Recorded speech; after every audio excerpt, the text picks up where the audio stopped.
there a writing craft book on your bedside table? Has it been there for a while? Do you keep meaning to get past chapter 2 or chapter 1 or just the first page? Then the Words to Write By podcast is for you. Hi, I'm Renee.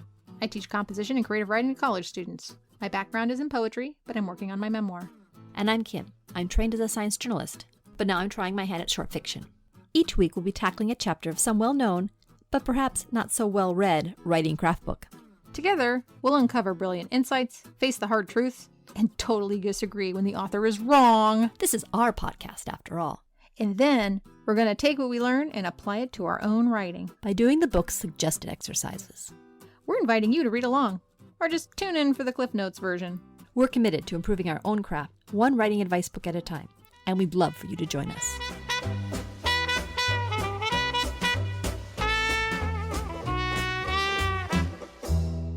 Welcome to Words to Write By.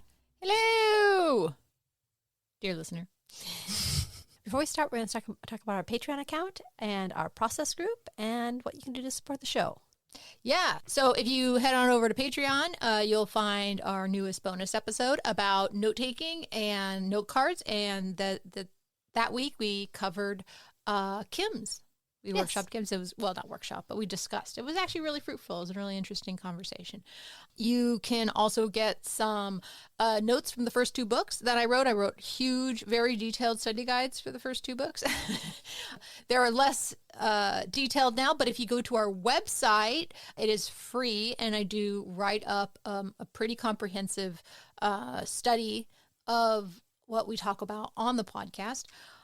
In this podcast, we take the writing craft books that you always meant to read and don't read. And the idea is if you wanted to, you could follow along reading the book with us, or you could just listen to the podcast. And if you want extra information, so you're like virtually reading the book, you can check out Renee's notes on the website. Right. And I give examples and stuff because, they don't always give examples.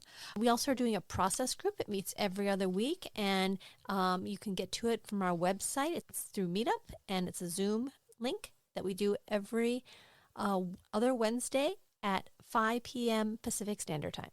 Yeah. How was it this last week? I had to take my cat to the vet. It was really good. Talked about some good stuff. I got some help, so. Dang it. I missed it.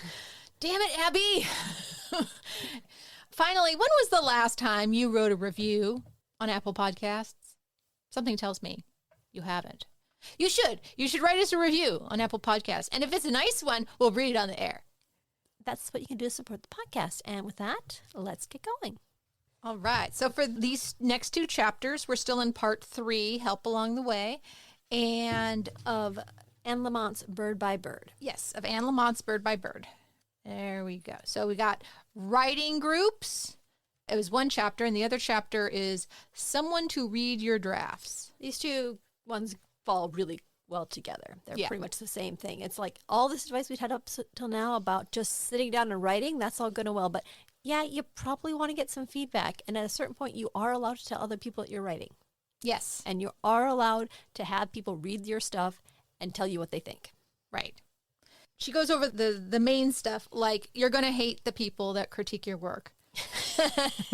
At some point. Even if they're your best friends or your spouse. Exactly. Writing groups are a different beast, right? I'm sure if you're listening to this podcast, you have been part of a writing group. And if you haven't, you really should, because writing groups are a set of people that you are allowed to show your work to, that will tell you what they think of your work, and will often sit down for a period of time and tell you. And that's not something you can get out of your friends and family necessarily.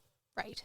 So she talks about some different places to find writing groups of getting feedback. One of them is workshops. I believe Renee's had a lot of experience with this. Oh, yes. You could take a class. So Lamott comes from the teacher role in this book, and she is a workshop teacher.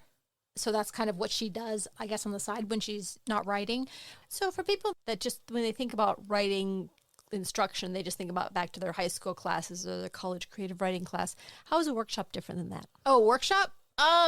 Usually they sit in a circle. You trade each other's work. You read out loud sometimes, or maybe if it's a longer piece, then you read it at home and then you marked it up and brought it back. And people usually sit in a circle and then they talk smack. No, they critique your work, and they always usually start, or at least this is how I learned to do it and what I made my students do. They had to start with something nice. something positive, and then they have to follow it up with something, a critique of some kind. So yeah, that's pretty much a workshop, and that's pretty standard. Yeah. A lot of things like you're not really supposed to respond. People are supposed to tell you what they think, and you're supposed to just listen to it and get what advice you can out of what they say. That's really difficult for people to sit there and just like hear a critique and not be allowed to say anything. But let me tell you, it's really important to not say anything, because it's almost as if this is like a simulation of what the reader is thinking. And when you publish and you send it out into the world, you can't respond back to people. Right. You don't know what they're saying. Mm-hmm. Your time is much better spent listening and taking notes, and then you can rant about it later on. You can put it aside for a week and look at it later, all that stuff. I think this is one of the things that happens in critique groups, is that you get someone that wants to respond to what someone says. I think you just need to clamp down on that, even though it's obviously they're not getting your piece. And if you tell them this is one piece of information, they're going to start, suddenly they're going to love it. Everything's going to make sense. But the problem is they didn't get that one piece of information. So really, rather than tell them, keep it in your mind. And actually, when you rewrite, put that bit of information in. Right. Or sometimes when people will speak, they'll try to defend. They always try to defend. And it's like, it's not the point. That's not the point. There's one that I hear a lot in the workshops that I ran when I was teaching, which was, well, that's the way it happened. Like memoir writing, though? Or like creative nonfiction. Or sometimes, well, I based this off of, something that actually happened in my life. And this is exactly how it went down. Because somebody told the person, well, this doesn't seem very realistic. Or what's the drive of this person? Or this is a crazy story. And then they say, well, it actually happened, as if that's somehow supposed to stump the critiquer and make us go, oh! It puts me in mind of a fairly major horror writer, not Stephen King level, but like one step down, and reading a piece by him. And he was complaining about kind of how his editor didn't get him. His complaint was that he had set up the situation where they would find the dead person or whatever detail it was in the garage next to the washer and dryer. And editor's like, this is all great, but why is the washer and dryer there? Like, why would that be in the garage? I was wondering, is that part of the plot or whatever? And he's like, no, in California, everyone has their washers and dryers in the garage. And I was thinking, yeah, but in other parts of the country, they have them elsewhere. And it was one of those details where this author was like so assured that this is the way things are. And you should naturally assume that they're going to find the washer or dryer in there, in the garage. And the reason why nobody else got it was because other people didn't see the washer or dryer in the garage in other places of the country because they have basements. It's a great story. That sums it up pretty much right there. If I had $1 for every time my husband from Ohio complains about how we do things here in California, I bet that guy was just complaining. Yeah, absolutely. That's funny. Anyway, one thing that she has in this chapter is she's got an OMG story about a person in a group. And I think we should just read it because it is lovely. So the setup is they were doing a workshop and somebody got up there, was an inexperienced writer that tried to do something experimental, and it was awful. So the other people critique his piece. So it says, they mentioned things they liked, things they thought he had done well, moments here and there that worked. They said that the dialect had gotten in the way, but there was a great deal of heart and emotion in the story that had moved them, and da-da-da-da. It's all this bit. Then a young woman who had been silent raised her hand. Am I crazy? She implored. Am I losing my mind? Am I the only person here who doesn't think it worked at all? Did anyone actually think there was one believable character, one meaningful image? And she went on and on while the rest of us stared at her, entranced, as if frozen in cobra hypnosis. Much of what she said was true. And then it goes on to talk about how Lamott dealt with this person. And the person justified it by saying, I think people are patronizing him. He's not going to get better if people don't tell the truth, she wailed. And Lamott replied, but what you think is the truth is just your opinion. Right. OMG, that was like... I mean, you have that feeling every once in a while. You're hearing someone, you're just like, you just want to tell them that they're no good. Right.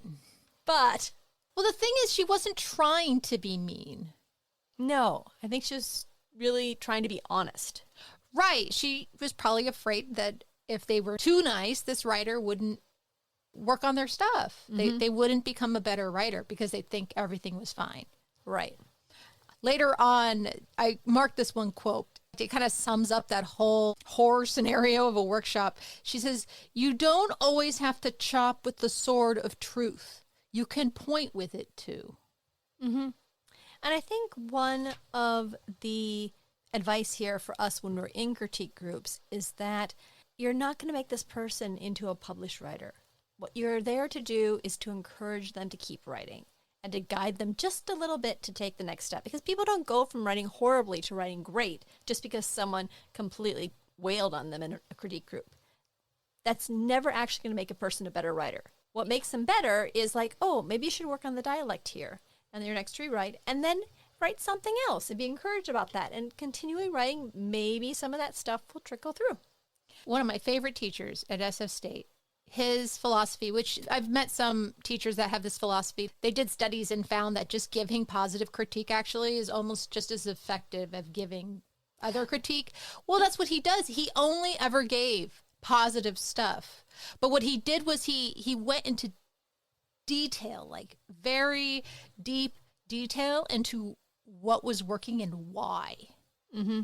And so it wasn't like I wasn't getting feedback that all it was just gushing over my work. You know, he did this to everybody. It was like it showed you kind of a skeleton of this is what you did really well and this is why it really, really works. And then your brain goes, oh, I got to do that more.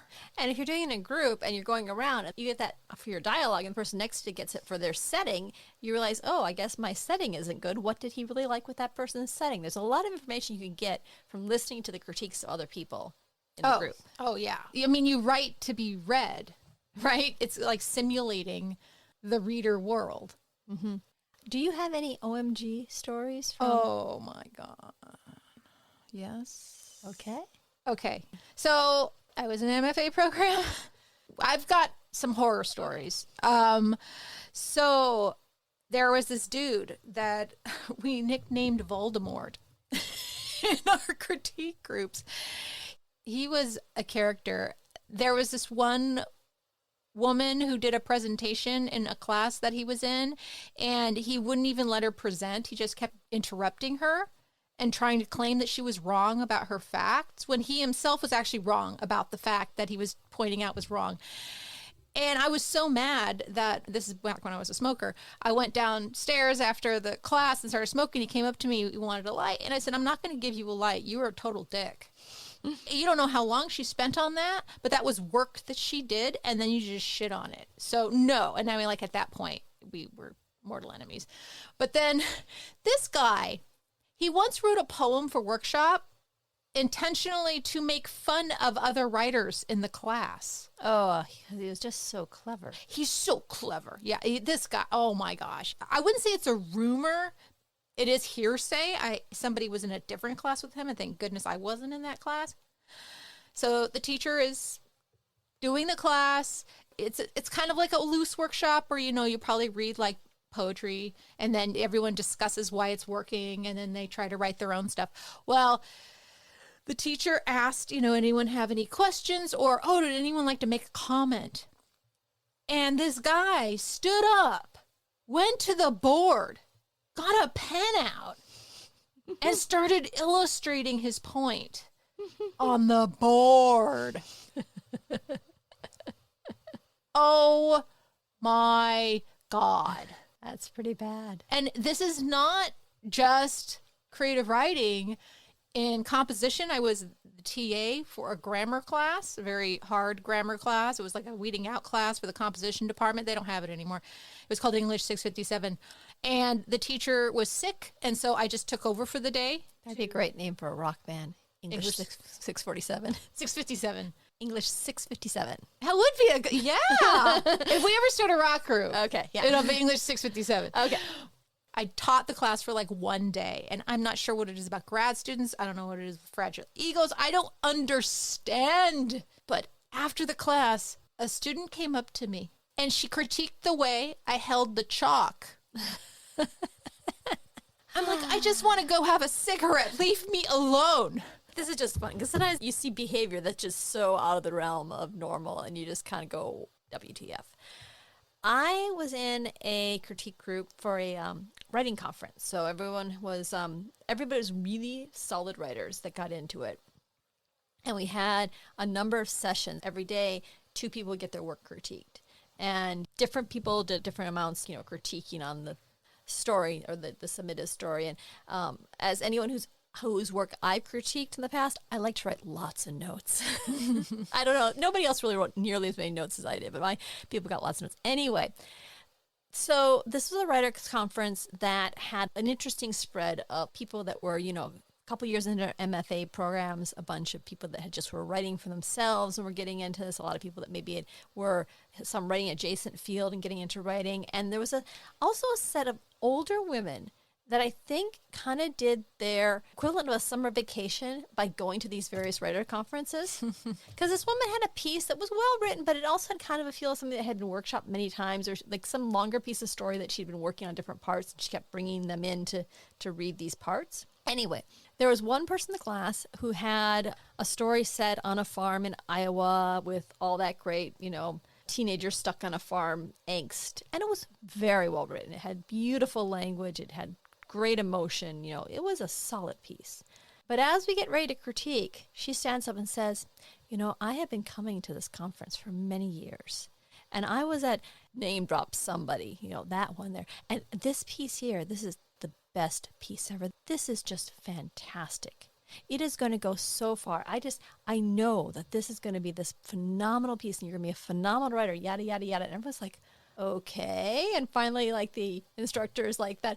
Okay, well, does anyone have something to critique about what worked or what didn't work for them? I don't know if she did this for every year. She picked one person in the class and did that, or if it was just something special, but it was like, lady, when you're in a critique group, you should realize that you are not the instructor. Right, exactly. Well, listen to this too. Sometimes the instructor needs to do something, and the instructor did not stop Voldemort. Sometimes you got to do something, and I'm glad that teacher said something. And so here's the thing, right? You travel all the way out there, you put all this time and energy into something, and you need some feedback. You only get so much time, and someone just took up your time. Yeah.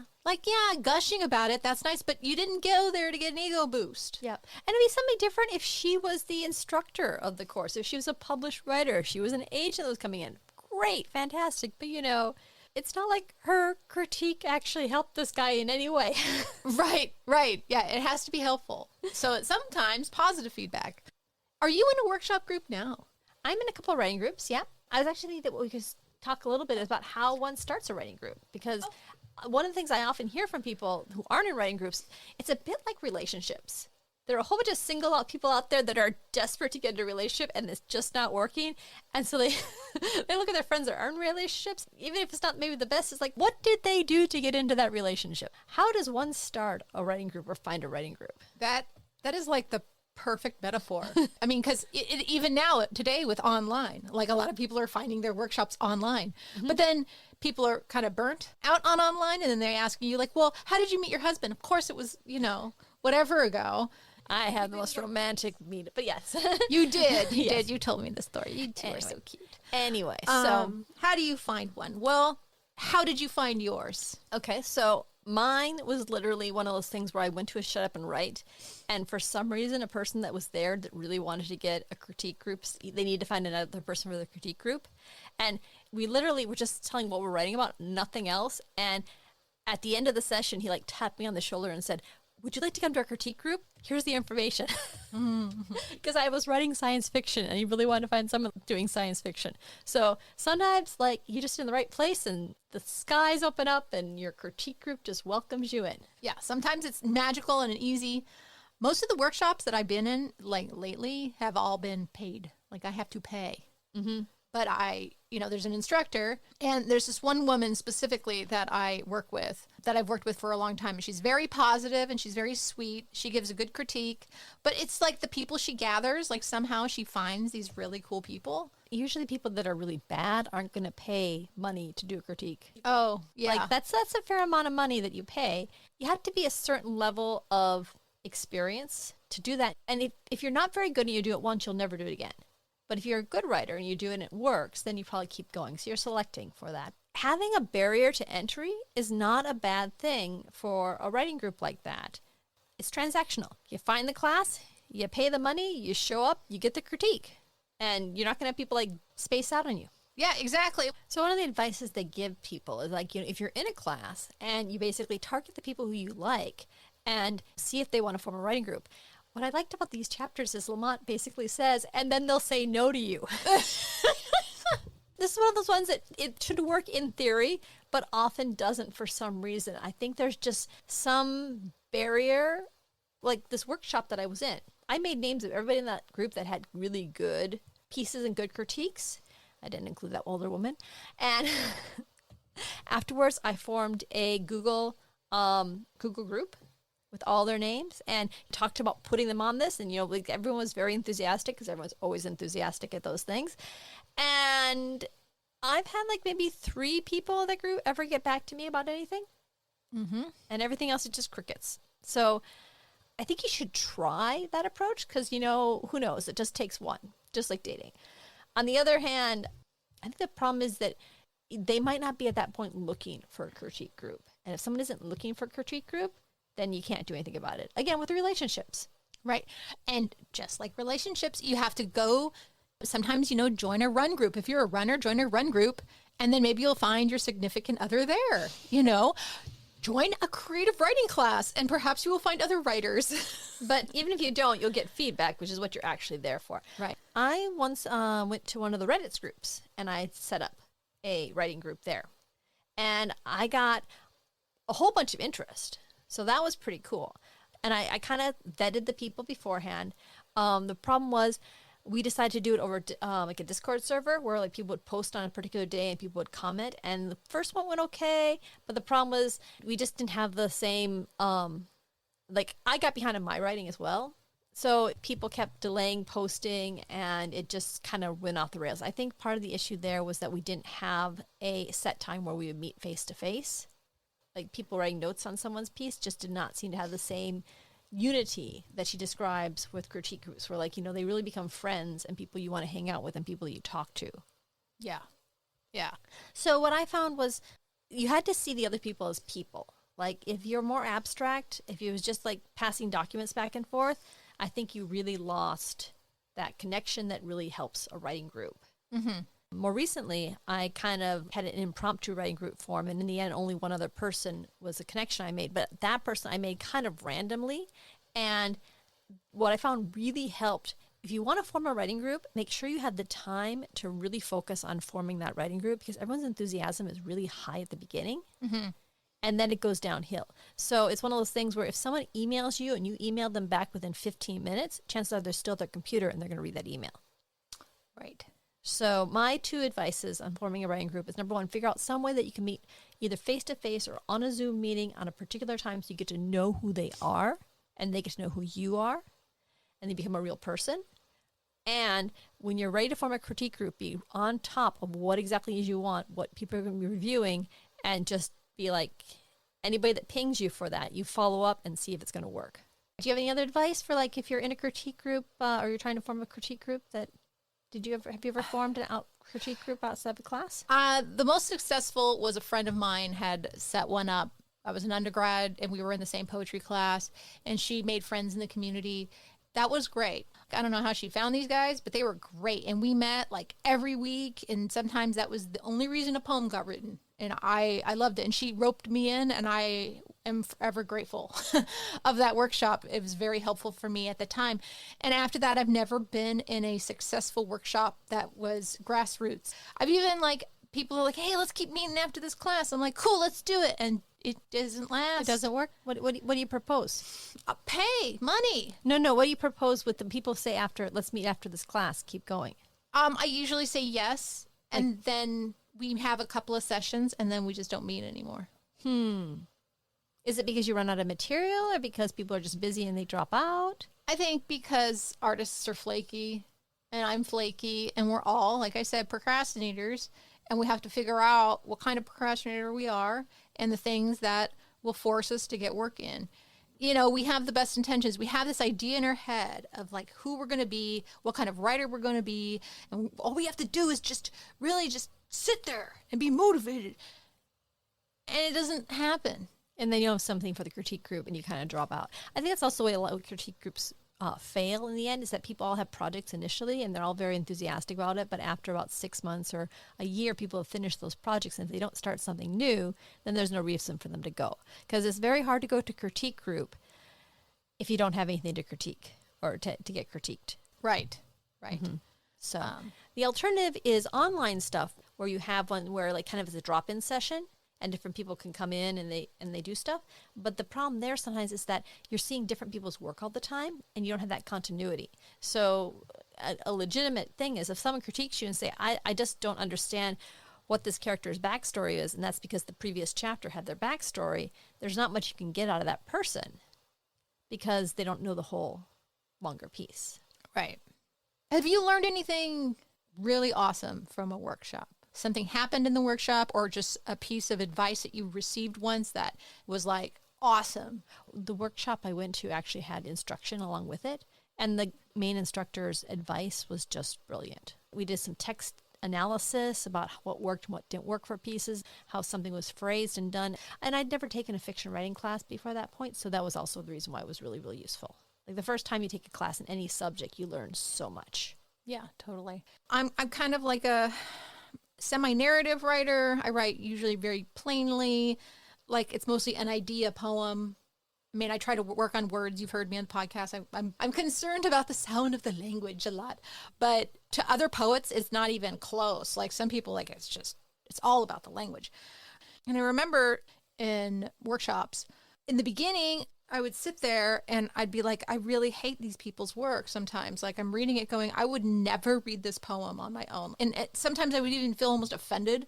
I'm like, language poetry, really? Did you just like write this to confuse us? Like make it some kind of puzzle? Like what the F?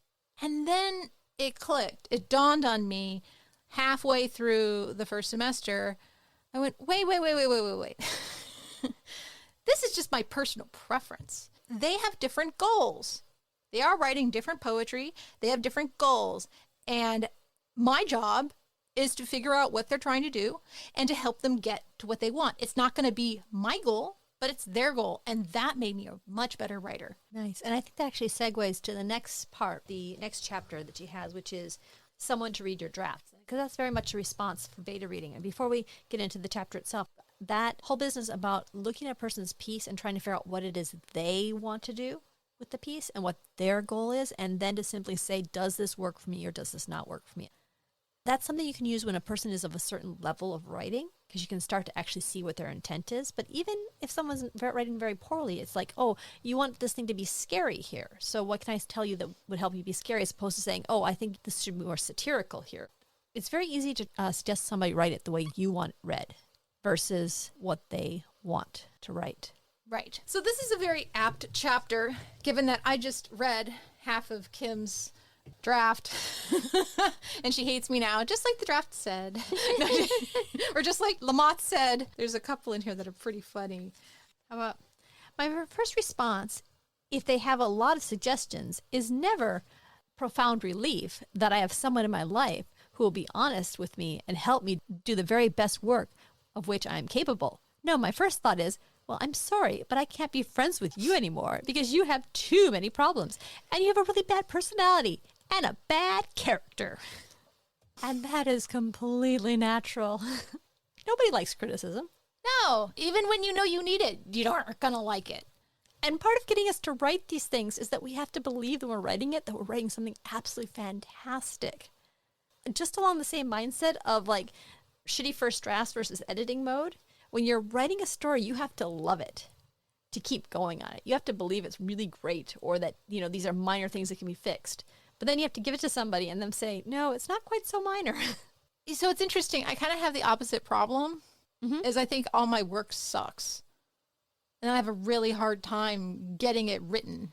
And then people are like, no, it actually worked out. I'm like, oh, really? Okay, cool. Or this needs work. I'm like, oh yeah, I'll just cut that whole thing out. Like I'll just cut out whole pages. I'm like, oh, they didn't like it. Nope. I'll throw that shit out. And I probably shouldn't have. When you're getting someone to beta read your stuff, you're not asking for an editor. because they're not going to publish it. If they're an editor, all rules are different because they're going to give you money and publish this thing. So they have a say of saying, this character here's subplot is not working. It has to be cut or whatever. But if they're not an editor, if they're a beta reader, they're supposed to read it like somebody picking up your book. And what you're really wanting from them is just the reaction. And everyone's going to have a different reaction. You really aren't obliged to change the stuff that the beta readers tell you to change. Right.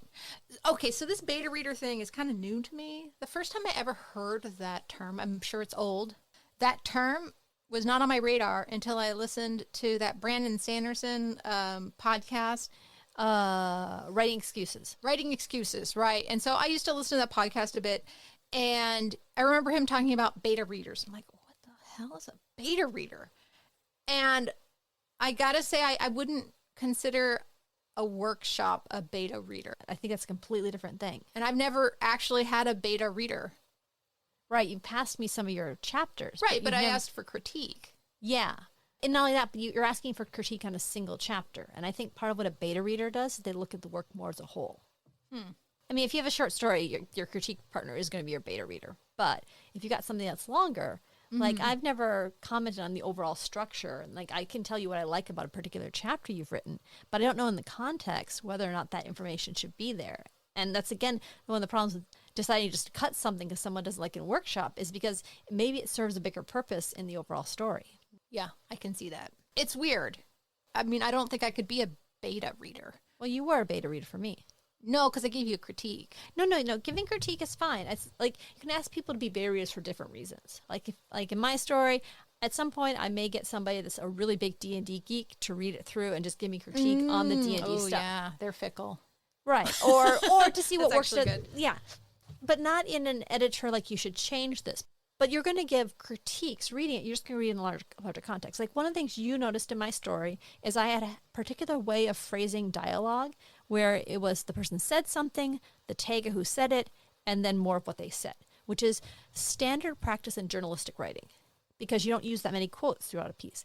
But when you're doing a whole page after page of dialogue and you're falling into that trap, it gets monotonous. And you didn't notice that until like 2 or 3 chapters in that I was doing it. And then once you saw it, you thankfully pointed it out on so many different occasions. But then after that, I trained myself to look at it and to see. But a chapter by chapter workshop or critique group might not pick up on that. It's something that can only be seen in a larger context. Right. So I marked it so that you wouldn't have to look for it. Right. I wasn't trying to be like, you did it again. You did it again. Like, I wasn't trying to be like that. I was just like, oh, this is so she can just find them and she doesn't have to like search around for it. I was just trying to be helpful. I'm sorry. No, sorry. But that's what Lamont's talking about when she like says the person doesn't like it because it's being pointed out. Right. Here's the thing. I mean, I don't know if I'm on the spectrum or whatever, but I tend to like, or grading, since I've graded like thousands upon thousands of pages. And a teacher is a very different thing than a... Right. And my brain just compartmentalizes everything. And it just looks at it and is like, yes, no. Like first impression, I think is usually the best. And I don't question. I'm like, nope, that doesn't work. Yep, that works. Okay, that works. Nope, cut, blah, blah, blah. I just go through real quick. I don't expect the other person to take all of my suggestions. You also really did not like my cliches. No writer likes a cliche.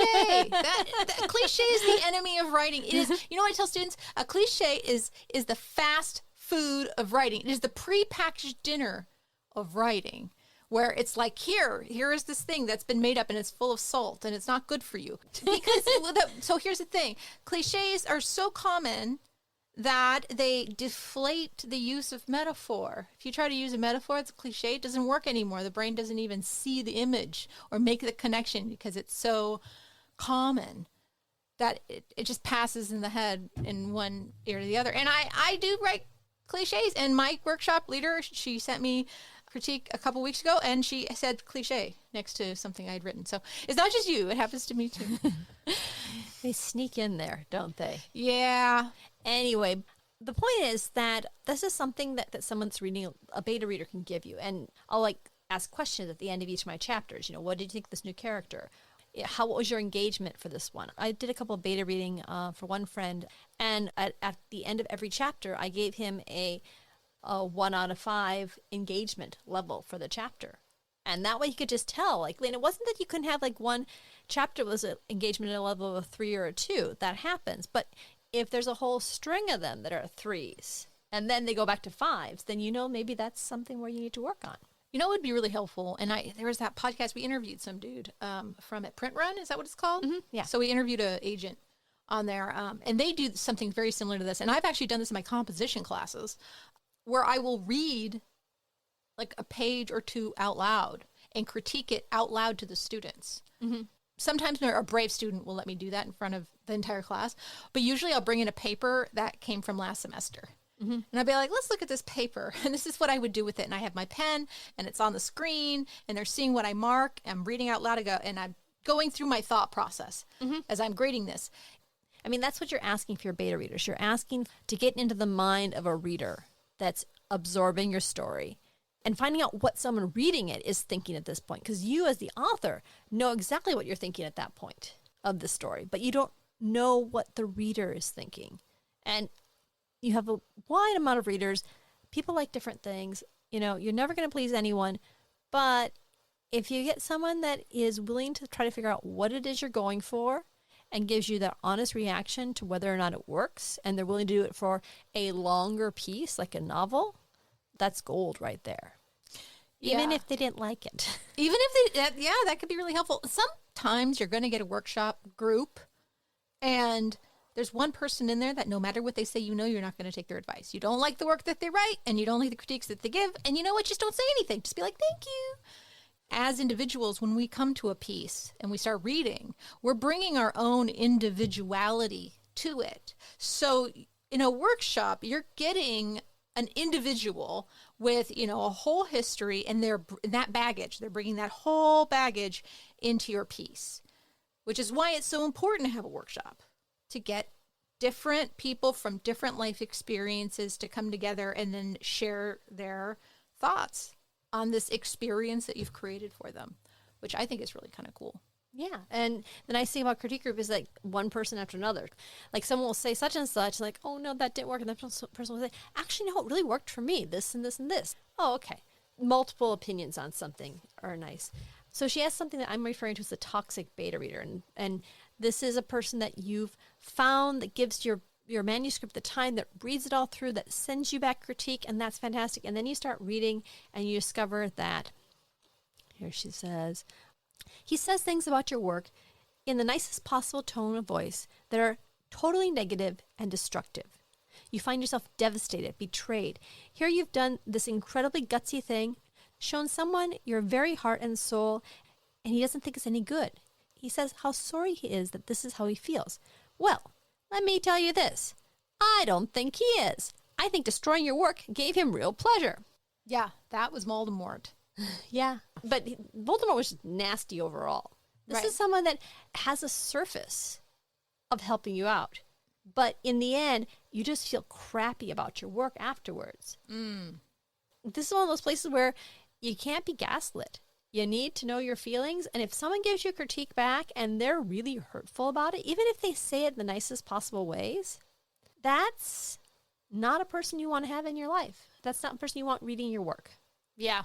And there are nasty jerks out there who get off on being a jerk. And I've met plenty of them. Let me tell you, the art group can be a toxic place.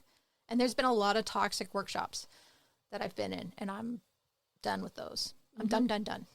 I won't ever do that. I like this one part she says at the end of the piece. She says, writing is about filling up when you are empty, letting images and ideas and smells run down like water. Just as writing is also about dealing with the emptiness. The emptiness destroys enough writers without the help of some friend or spouse. Yeah. And somebody like that leaves you empty and leaves you discouraged and keeps you from doing your work. When we're giving critique of someone's work, we always need to have in the back of your mind that we're all on the same team here. Yeah. And that you're just going to make yourself better as a writer by helping other people around you. And they're never going to steal your book contract. It doesn't work that way. Nobody's getting a book contract. Yeah. No one's getting it. I think that sometimes this happens maybe in classes where basically there's kind of a who's going to be the teacher's favorite, who's going to be the best. And there are individuals that will purposely sink other people just for putting them down and raising their own status within the class. But in the bigger scheme of things, there's no reason why you should make someone feel bad about their writing, even if it sucks. Yeah. Yeah. What would be the point? Like, it's not really going to help them. Mm-hmm. I think there's also a case where you go to various forums where they post on things and people give feedback on various story ideas or writing ideas. And there's always some jerk that just likes to tear things apart. It's pretty much the toxic beta reader is a troll. Yeah. I had this one guy, a friend of mine was teaching a poetry class, and, they needed another student. And although I was teaching at the school, I can sign up for a class. So I did.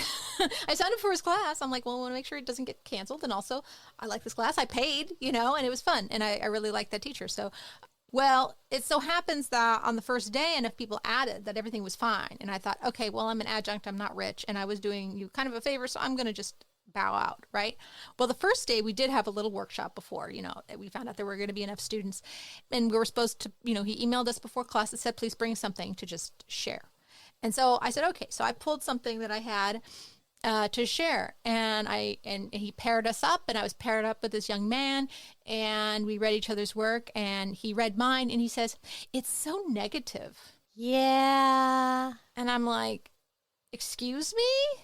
So should I only write about positive things? Like, what kind of critique is that? I was like, that felt like the red pill, I was like, is he trying to mess with me or something? Like, I've never gotten a critique like that. What was that?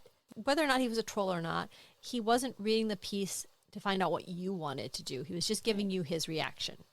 I mean, it's a little bit helpful. From that, you learn there are portions of people out there that look at your poems and say that, sounds kind of negative.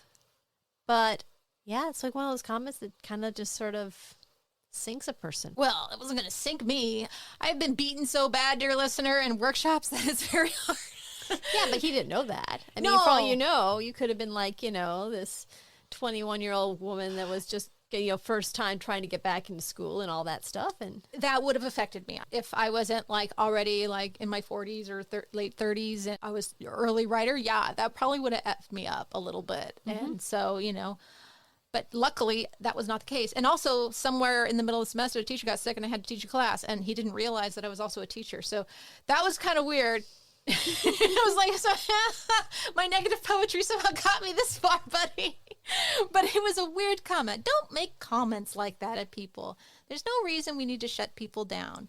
Just make 2 good comments. If you can't say anything nice, just write 2 good comments about what they're good at and let it go. Yeah. I think actually it's good to recognize when something isn't your style of writing.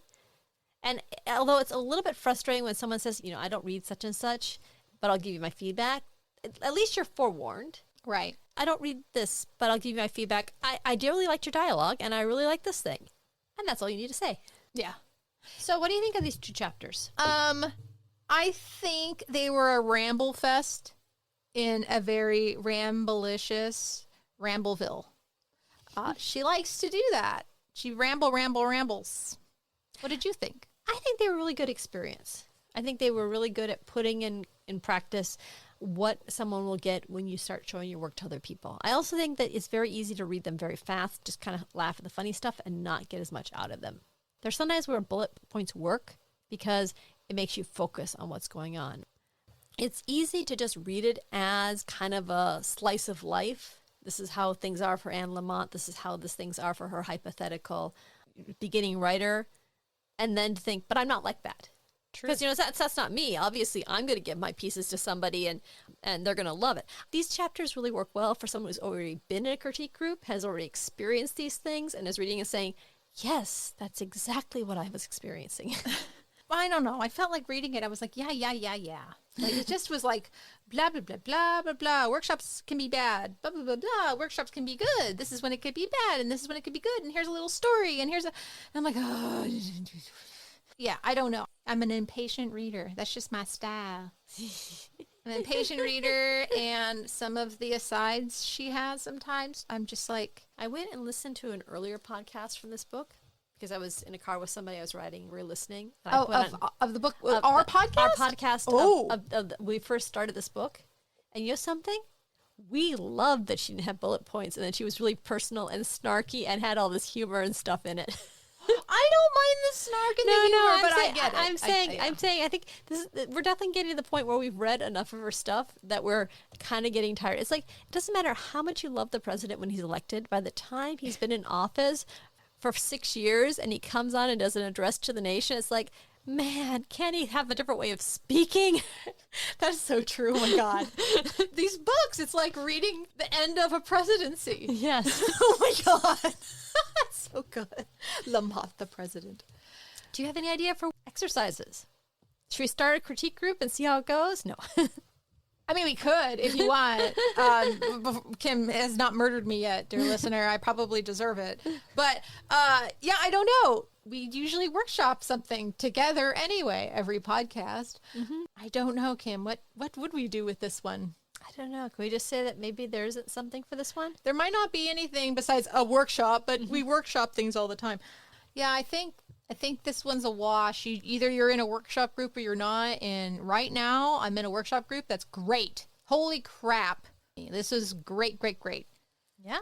For me, at least right now. So good luck if people are looking for workshops or writers groups or whatever. Just remember that it's the Dan Savage approach to relationships, which is that, every one of them's going to fail until one of them works.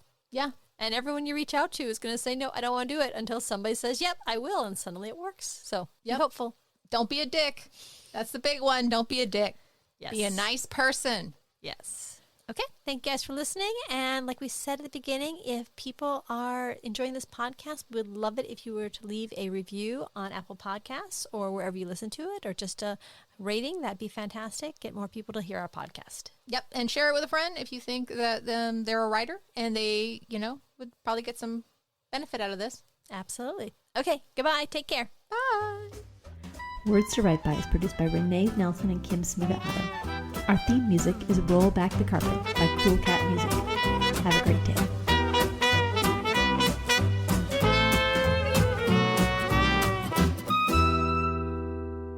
Maybe cut this out. But so you might want to cut this out. We'll see. So many stories, you have to cut them all out.